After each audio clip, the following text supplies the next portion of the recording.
quelques éclaircies, mais à l'approche de ce front chaud, la limite des chutes de neige et les températures vont grimper. Une limite des chutes de neige qui se situe autour des 1800 mètres pour la journée de dimanche, journée un peu plus mitigée malgré ces 9 degrés au nord des Alpes, vraiment peu de soleil et puis des précipitations qui devraient prendre un caractère intermittent en deuxième partie de journée. Je vous souhaite une belle soirée, une excellente suite de semaine. Demain, à cette même place, Laetitia Ribeiro. Au revoir.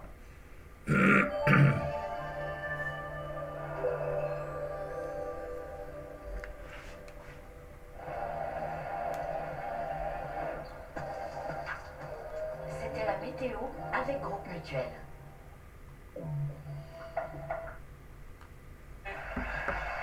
Quelle surprise et quelle chance pour moi d'être ta mère.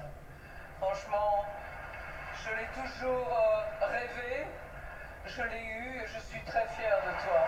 Merci. C'est forcément beau de voir une mère et son fils réunis sur une scène qui partagent la même passion pour la musique. C'est beau et c'est rare. Sylvie Vartan et David Hallyday acceptent rarement d'être présents ensemble sur le plateau d'une émission de télé. La dernière fois, c'était il y a 37 ans, en 1988. Eh bien, ils ont accepté ce soir d'être réunis sur le plateau de C'est à vous. Alors que l'album live de la dernière tournée de Sylvie est disponible depuis vendredi dernier, que David poursuit sa tournée Requiem pour un fou, qu'il est le héros d'un documentaire le 10 décembre prochain sur M6 et qu'il incarne pour la première fois le premier rôle, le rôle principal d'une fiction policière dans la peau d'un psychiatre aussi charmeur qu'énigmatique, appelé en renfort pour arrêter un tueur en série. Je vous présente Lucie Rico. On a besoin de vous sur une autre affaire. Oui, il y a deux sortes de tueurs en série. Ceux avec une personnalité désorganisée. Un éléphant? Pas plutôt une femme coupée en deux, non. Il est de la seconde catégorie, une personnalité organisée. En quoi ça fait avancer mon enquête, ça? C'est vrai ce qu'on dit sur les psychopathes. Les tueurs en série sont des grands manipulateurs. Surtout celui-là. On découvrira Ardennes demain soir sur France 2 à 21h10, mais d'ici là, Sylvie Vartan et David Hallyday sont ce soir les invités exceptionnels de cette année.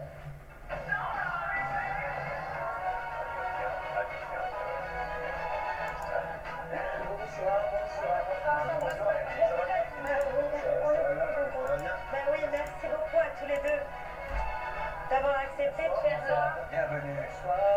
Bienvenue. Merci d'avoir accepté de faire une exception pour nous. Vous qui, depuis 1988, n'avez pas été assis côte à côte sur un plateau de télévision, pourquoi vous faites une exception pour nous? C'est un hasard total si on croit au hasard. Oui, oui. En plus, c'est vrai. Mais ça tombe bien. Tout arrive en même temps. Oui, le hasard fait dans nos vies, à tous les deux, que tout nous arrive en même temps. Faut dire qu'on est mariés. Plus que ça.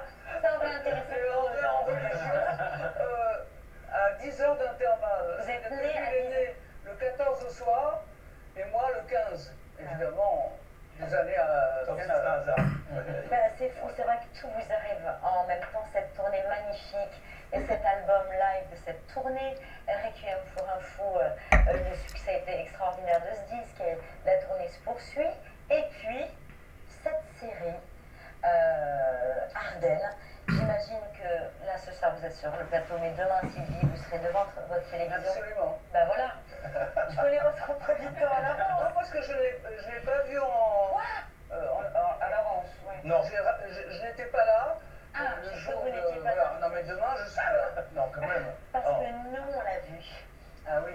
Non, vous n'allez pas être déçus. Non, mais je... Oui, j'imagine. Mais très sincèrement, on a adoré David, ce C'est gentil, personnage aussi charmeur que mystérieux. Il vit dans un manoir avec une cave secrète, des coffres forts, des caméras.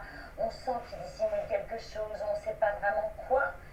Ça, vous en rêviez d'incarner ce genre de personnage. Je comprends que vous ayez dit oui. Oui, en fait, j'ai eu la chance de travailler avec José Dayan sur Capitaine Marlowe, sur Carton d'audience. et ça fait longtemps qu'il cartonne avec, ça plaît beaucoup au public, et puis j'ai eu la chance qu'elle me rappelle surtout, pour me proposer, c'est ça surtout la chance que j'ai eue, José et avec France Télévisions, on est parti d'une feuille blanche, en fait, ce qui est assez rare dans ce métier, parce que généralement on a un pitch, une histoire déjà établie. Là, on a passé pas mal de temps ensemble pour construire l'histoire, le personnage, les personnages autour, qui sont forts aussi. Mais Et on jouer s'est un beaucoup amusé. espion, un flic, un membre d'un Oui, PGSI, mais- ça nous intéressait quoi. Mais en fait, Il y a un peu de ça là-dedans. quel bol. derrière. là-dedans, oui, sans spoiler l'histoire, mais oui, je trouve passionnant les gens qui arrivent à mener des doubles, voire des triples vies, comme si c'était normal, avec des choses on va dire, assez mystérieuses et graves. Et voilà, ça m'a toujours fasciné, donc j'avais dit à José, mais c'est très bien de jouer un mec comme ça qui cache des choses et qu'on découvre petit à petit, quoi. Parce que ça a vocation à devenir un héros récurrent, David. Oui, bah C'est l'idée. on l'espère, oui, on l'espère, parce qu'on sait bien. C'était vraiment super de jouer ce personnage et de tourner avec José, encore, qui est quand même exceptionnelle. Hein. J'adore bosser avec elle, elle est Ah ouais incroyable. Ah oui, oui, il y a des rigueurs. Ah non, ça rigole pas, on n'est pas là.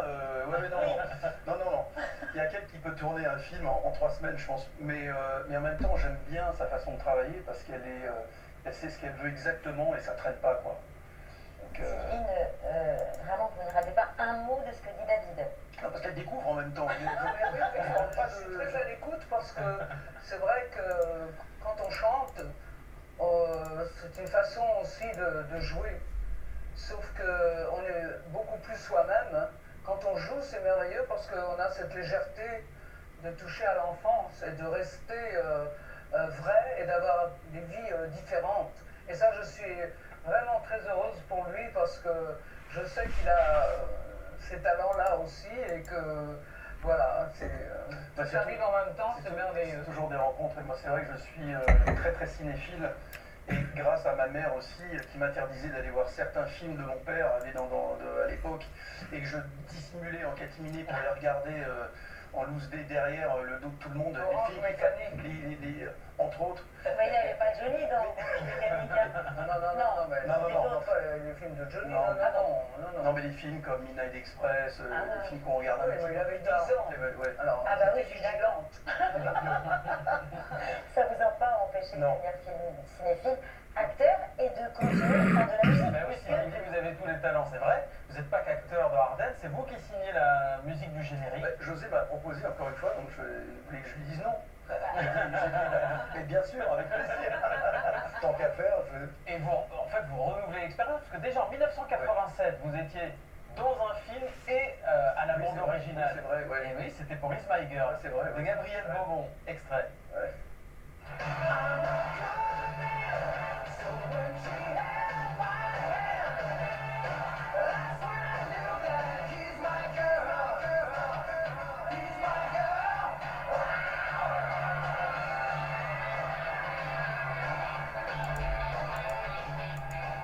Bande originale du film Is My Girl, et c'est votre premier succès top 30 du Billboard, du top 100 américain. Ouais. Carrément. C'est mes débuts assez improbables, incroyables. Et pour moi, un rêve parce qu'au début, moi je le raconte, j'ai eu la chance d'avoir mon beau-père Tony Scotti. qui est aussi, qui a vu quelque chose de visiblement spécial en moi, qui m'a aidé à avoir une stratégie, parce que moi quand j'étais gamin, je voulais juste jouer de la batterie dans un groupe de rock et puis composer pour les autres, et puis ça me suffisait, c'était déjà bien pour moi.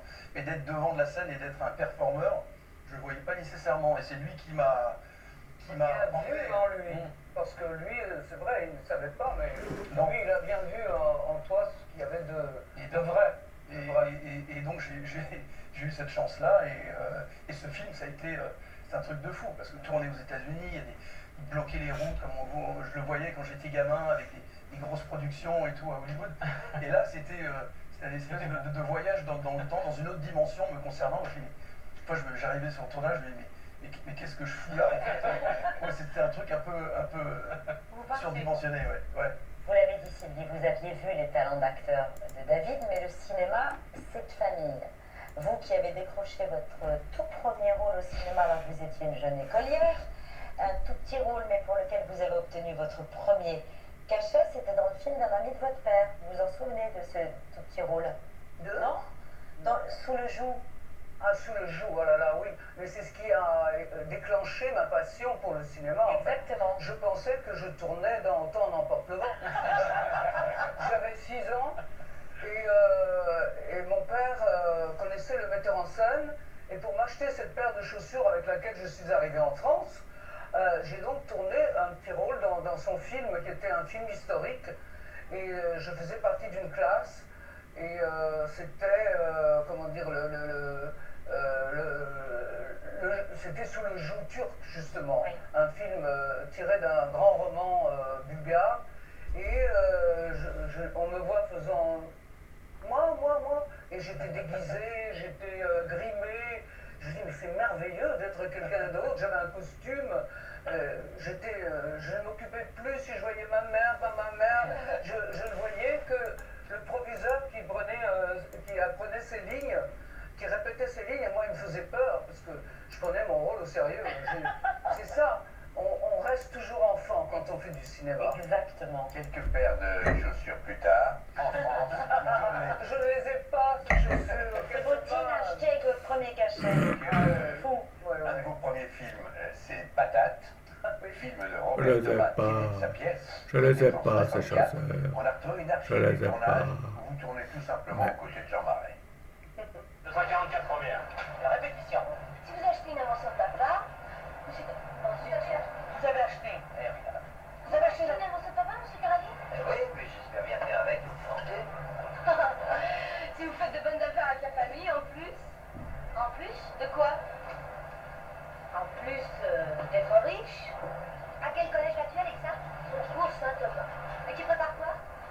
Les vacances. Je crois que vous gardez un joli souvenir de ce tournage, de vos parents de cinéma qui étaient là Oh encore, oui, Daniel pas les Darieux, moindres. Pierre Dux Daniel Darieux, Pierre Dux. et puis Jean Marais. Oui, Jean Marais. Oui, tous merveilleux. J'étais tellement heureuse de faire ce film. J'imagine. Et puis, parce qu'en fait, moi, je ne voulais pas chanter. Comme David, on a les mêmes profils. vous ne vouliez pas Je chanter, voulais- vous vouliez faire du cinéma. Oui, et j'avais promis à ma mère que je ferais ensuite, je vous passerai mon bac et que je ferai le conservatoire d'art dramatique. Et puis tout s'est bousculé, je suis devenue chanteuse. Et petit à petit, il faut dire que à travers la musique, j'ai réussi à faire des grands spectacles qui étaient comme des comédies musicales où j'ai introduit le jeu. Quelque part, j'étais déguisé. Chez les Mariti et Gilbert Carpentier, j'ai fait toutes les pitreries possibles. J'étais déguisé en tout, quoi. C'était formidable. Ces spectacles qui étaient des super productions. Oui, oui. Exactement. Et on y reviendra longuement. Mais là, tout de suite, c'est un œil de pierre pensé pour vous.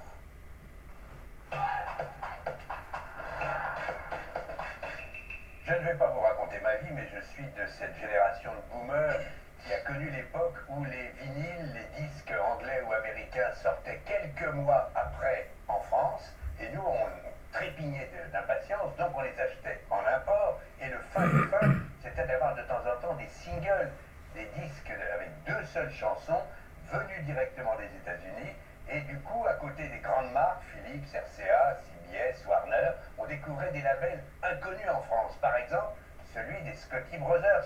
Là, vous me voyez venir, Sylvie et David. Tony et son frère Ben ont à la fois créé le label des frères Scotti, je ne vous apprends rien, c'est même eux qui sont à la production de votre album live, mais ils ont produit aussi de la télévision, du cinéma avec succès et même grand succès.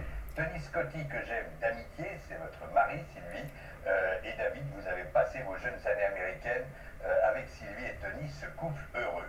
Toujours discret, Tony, mais pour raconter à tout le monde une histoire de musique le concernant, je commence par un petit extrait de Rocky 1.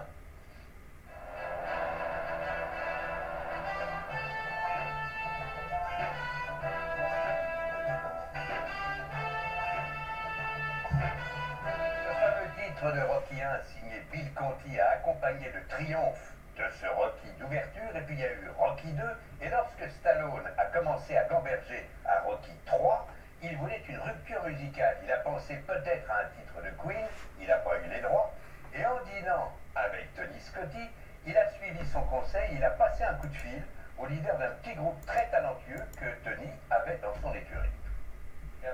one day I had an answering machine and I pressed it and I heard a couple messages and I hear one that stopped me, called, hey, yo, Jim, give me a call. It's Sylvester Stallone, you know. Yeah, right. I called him back. I said, is this Jim Peter? Is this really Sylvester Stallone? Hey, yeah, call me Sly. He says, I got this movie called Rocky III, you know.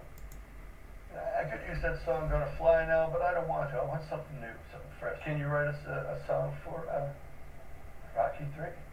Et pour Rocky 3, Survivor et Tony Scotti ont proposé ceci.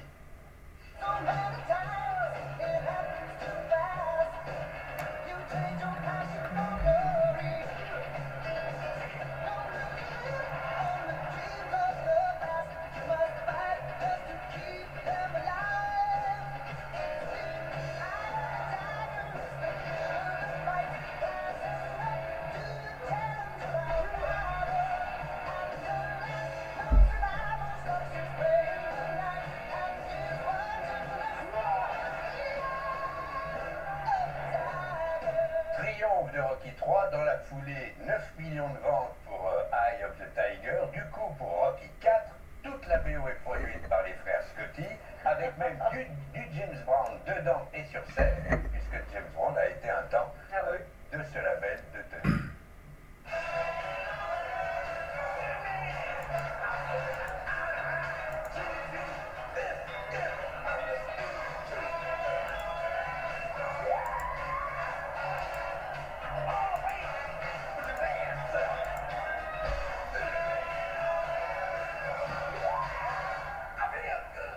On vient de sortir un coffret, vous devez les avoir, tous les Rocky. Mais c'est pas grave, vous n'avez pas tout. Vous avez un coffret où il y a les Rocky et les Creed. Ah, super. En fait, Tony, David, il vous voyait à la fois des talents de chanteur, il l'avait senti au-delà de votre passion pour la batterie, mais il vous voyait aussi acteur. Ah oui. Il y avait une équipe autour de lui, autour de nous, qui était avec que des créateurs, il créait tout le temps, tout le temps. Il y avait cette espèce de d'hyperactivité musicale, cinéma, tout le temps ça me parlait de ça, et il vivait de ça, et c'était vraiment super intéressant. Et donc forcément, d'être dans cette mouvance-là, d'être dans cette énergie-là, t'as forcément envie de faire, quoi. Mais avec Tony, encore Il nous plus. voyait grand toujours. Ouais. Et ce qu'il y a bien chez Tony, c'est qu'il n'est pas complaisant. C'est pas quelqu'un qui va. Parce que moi j'avais peur quand même qu'il me dit il va chanter. Je vois, non, il ne veut pas chanter, moi non plus, je ne vais pas chanter. En vrai, vous aviez une proposition pour intégrer les Duran Duran. Ouais. Et Sylvie vous avez dit non, il n'est pas question que David intègre le groupe des Duran Duran. Vous vous rendez compte à quel point c'était un groupe mythique? Duran Duran, hein? Oui. Non, moi je voulais pas qu'il fasse. Ça c'est. Star Wars. Quoi? Il y a eu une proposition pour Star Wars. Bah, je sais pas, ouais, visiblement, ouais. J'avais oublié ça là. En fait, j'ai. Mais oui, il a oublié pas mal de choses. Hier, j'ai vu son documentaire qui est super. Qui va être diffusé Mais sur la je dois dire qu'il a oublié pas mal de choses, parce qu'évidemment, il a vécu intensément lui aussi. On n'est pas à Lyon pour rien. Non, c'est sûr. Donc là, on fait rien d'une manière tienne. Il y a 14 ans, Star Wars. Alors ça, Non, j'étais petit, c'est le premier, je crois, non? 11 ans, non, c'est 77. Star Wars, oui, c'est Non, ça. c'est pas Star Wars. Non, attends, je me suis Non, trompé. Star Wars, c'est 77. Non, tu parles de E.T., toi. E.T. Ah, faut c'est pas dégoûtant non plus. Pas Star Wars, non. Pour jouer le rôle principal Moi, je me d'E.T. mélange C'est absolument. longtemps après. C'est E.T., exactement. Avec c'est ça, Steven ouais. Spielberg, quoi. Ouais, c'est ça. Mais Ouais, c'était ouais. une autre vie qui démarrait. Ah bah, de toute manière, pour moi, oui, parce qu'on venait d'arriver aux États-Unis. Moi, Ah non, il j'étais. était jeune, tout jeune. Ouais, ouais, On ouais. n'est pas à devenir un enfant star. Ah non. Ah, je vois bien. J'avais attrapé pour aller ailleurs. C'était pas pour tout d'un coup qu'il devienne un enfant. Non. Ah, mais tout de même. Mais Tout de même. c'était écrit. C'était écrit. Voilà, c'était écrit. Voilà, et on est très heureux, nous, de voir la Je carrière pense que qu'elle a vous bien avez fait. faite. Je pense qu'elle a bien fait. J'aurais fait pareil avec les miens. Bah oui. Exactement. Moi, Mais je l'ai cru. ça, j'aurais fait pareil. Ça, c'est personnel, hein. C'est personnel. Mais j'avais confiance en lui aussi. En lui et Anthony. Ce qu'il me disait, bon, c'était pas quelqu'un qui allait le mettre comme ça, inventer quelque chose. Non, il était persuadé. Je lui dis, tu es sûr? Oui, je suis sûr. Et c'est super de faire cette rétrospective sur lui parce que c'est vraiment, je trouve qu'il a fait tellement de choses incroyables en dehors En dehors de lui, oui. de nous, en fait. Il a fait tellement de choses, une carrière incroyable. Et Pierre vient de me le rappeler parce que j'ignorais le lien entre la saga des Rocky et les frères Scotti. Donc merci Pierre de l'avoir rappelé. Dans un instant, on parle de cette dernière tournée, chère Sylvie, mais d'ici là, Elsa et Erwan reçoivent Esteban dans la loge HMC de cet homme. Là, ouais. Ouais, ici. Mais moi, si tu veux, je suis absolument persuadée qu'ils sont en permanence autour de nous, en fait. Enfin, t'as déjà essayé de parler aux esprits? J'ai jamais osé. Tu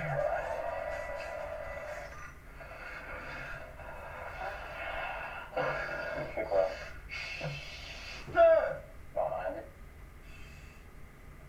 Ah, je sens très fort sa présence. Je vois des rires, et des larmes aussi. Ça doit être un acteur. Ce sont la poussière, le satin, les vers de terre, un acteur mort. C'est fou, parce que moi, souvent, je dis à Erwan, il y a un courant d'air dans la loge. Si ça se trouve, c'est lui. Ou la clim, tu vois, comme elle est à côté, ce serait une bonne chose à récupérer. Écoutez. Hein? Vous entendez? Ouais, c'est les techniciens qui vont placer. Arrête! Non, pas ça! Ça! C'est Bourville. Non, c'est Nico. Bourville, si tu es là, sache que nous ne te voulons... On est dans la bienveillance. Voilà, nous ne te voulons qu'un mal. Si tu es là, fais-nous un signe. Les gars, mon vélo! On m'a volé mon vélo! Vous entendez ça? Mais c'est merveilleux! Comment ça, c'est merveilleux? Pas du tout, il était tout neuf, c'était un vélo électrique. Je ne crois pas. Mais si, ça arrive hyper souvent, c'est comme ça que je retire tout le temps la batterie. Troublant. Ah, c'est sûr, elle va beaucoup moins bien marcher, hein, forcément. La doublette! J'avais jamais eu ça! Alors là... C'est extrêmement fort. Ok, j'y vais parce que j'ai un peu de route. Ouais. Merci. Ce sont des images dont on ne se lasse pas, Sylvie. Quand le 26 janvier dernier, à l'occasion du dernier concert officiel de votre carrière, le jour où vous avez tiré votre révérence, vous ont rejoint sur la scène du Palais des Congrès, vos enfants, Darina et David, vos petits-enfants, Ilona, Emma et Cameron, et votre mari, Tony.